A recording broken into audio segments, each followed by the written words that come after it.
They're killers out of desperation. They just discarded him. A child. That's a special type of evil. It could have been the wrong place at the wrong time, or perhaps, if you're a believer, a higher power at play. There's something that's called divine fate, and there's some things that we can't change. Either way, Jabez Spann's short walk down this sidewalk likely changed the course of his life forever. But before we get into all of that, it's important to know the young teen behind the smiling face. He was all boy. All boy. And at just 14 years old, his mother tells us the boy already had some pretty big dreams. Honestly, I think we all thought that he was going to end up going to the NFL because he was just that good. Which is why Tawana Spann knew, deep down, something was terribly wrong the day Jabez didn't show up for school or practice. So I kind of went into panic mode. I think anybody would. The worried mother began asking around, even tracking down one of the last friends to see her son after a Labor Day cookout. So I go and I was like, hey, you know, I know you were with Jabez. Just tell me what he had on or what direction he went in. And he said to me, he was like, I don't have nothing to do with what happened to Jabez. Initially, it came out as a missing persons report. Those cases are assigned to detectives to follow up. But something happened that week in September.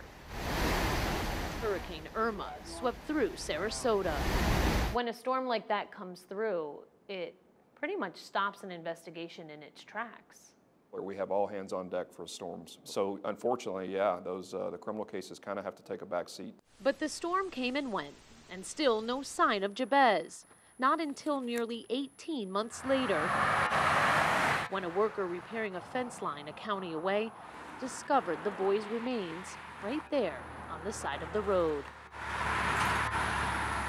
Does it ever get easier for a detective to go to a mother and give her that kind of news? You can't imagine how hard that is to have to give that news. It's horrible. You could just tell. You could tell on their faces. You just know something's missing. It's just not there, like you're not whole anymore.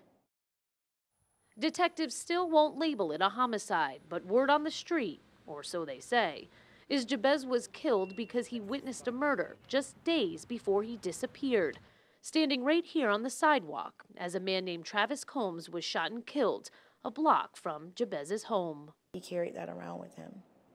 And I don't think he thought he was in danger because some of the suspects were pretty close to him. People he knew and could identify. It's a rumor even police are taking seriously as they investigate a possible connection. But there is only so much detectives can do when people from the neighborhood won't speak up. And what an ultimate betrayal, right? From a community that basically these folks were brought up in. Likely fueled by fear, says Tawana. It's a feeling that can easily take over. But not for this mother. She's got a message for whoever killed her baby boy. Some people give in to that despair. It doesn't do me like that. They chose the right mama. Another hand dealt by fate. Unfair and unchanging. Until this case is solved.